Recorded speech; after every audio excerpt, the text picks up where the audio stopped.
Hi everyone, we are Group 11 and today we are presenting our object-oriented programming project, a Java-based RPG called Phantom Protocol. Inspired by the strategic combat of the Persona series, our goal was to build a turn-based tactical game that uses strict OOP principles to manage complex systems like combat, economy, and character progressions. The game puts you in the shoes of a phantom thief, and you have two main loops in the game.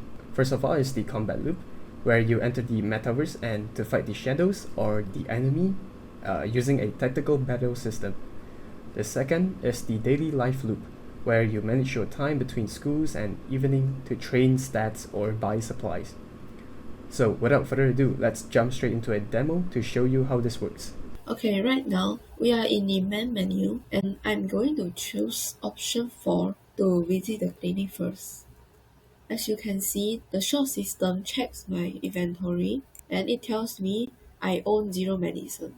So I'll buy a master drink, which is a new item. We added the buff attack power. Yeah, we purchased a master drink already. Now, let's go to option 1, the infiltrate metaverse, which is the battlefield. Here we'll have a battle against a random enemy. It's called Shadow Slime. So the interface shows my HP, SP, and the enemy status. So I'll use the option 2 skills, which is my persona equip. Okay, I will use Cliff, and notice that this costs me HP and not SP. And this is our polymorphism at work. Different skills have different costs. And right now, I'll try an elemental skills, and the game tells me the energy. The enemy is weak to nuclear. So try the first one. Yeah, and we'll get the victory message. Finally, back in the daily menu, I'll choose option 3, which is workout. So this increase my guts state, and in our code, once guts hits level 4, it actually unlocks a new skill called charge for my persona, showing how the daily life connects back to combat. Now let's dive into the code to see how we apply the 4 pillars of OOP. First is the encapsulation.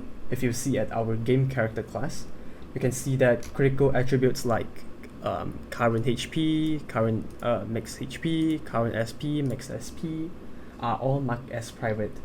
So we don't allow other parts of the program to directly modify these values. Instead, we expose them through control methods. For example, let's look at the take control methods, where it just subtract health and print out the damage that the game character has taken. And is guarding and set guarding is to includes the logic to check if the character is guarding, and is alive is to includes the logic where it ensures that the HP never drops below 0.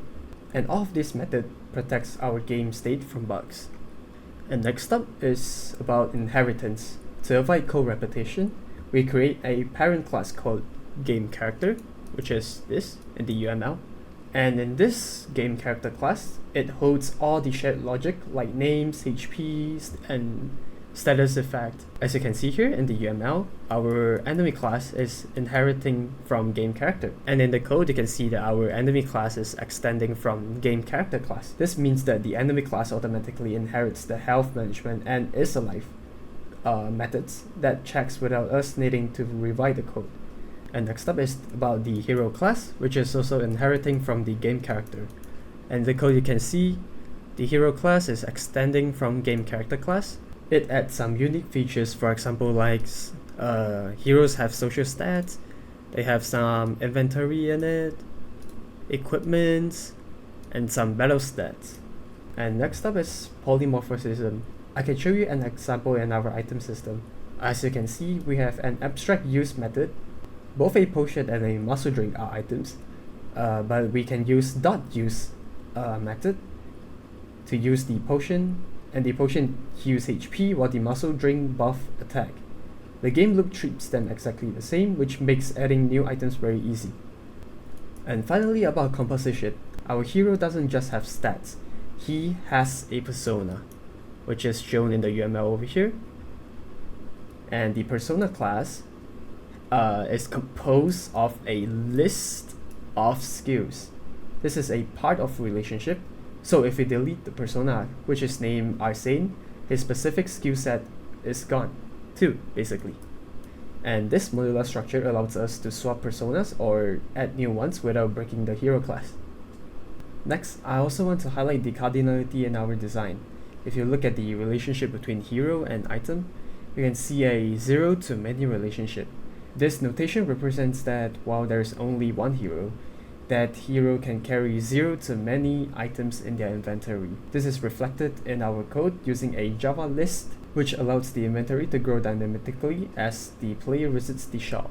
It's also important to notice the difference between our line types. Here we use a solid arrow for status effect. This is a permanent association. The character class has a private field that remembers its status like burn or freeze until it is cured, which bring back us to normal. And in contrast, look at the battle arena. It is connected to the hero with a dashed line, which representing a dependency. The arena doesn't own the hero. It just uses the hero object temporarily to calculate damage for that specific battle loop. Once the battle ends, the arena stops tracking them. And finally, you can see how our enum classes act as central definitions for the system. The element type enum is connected to the enemy, the persona, and both physical skill and elemental skill, which has a parent of skill. So by centralizing physical, gun, fire, ice, electric, wind, nuclear, psychic, blast, curse, we ensure that the weakness check in combat are consistent across the entire applications. So if we want to add a new element later, we only have to update this one enum file.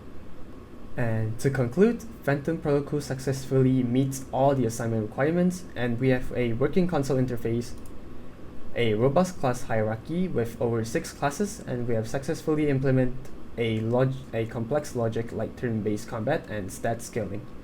And thanks for watching.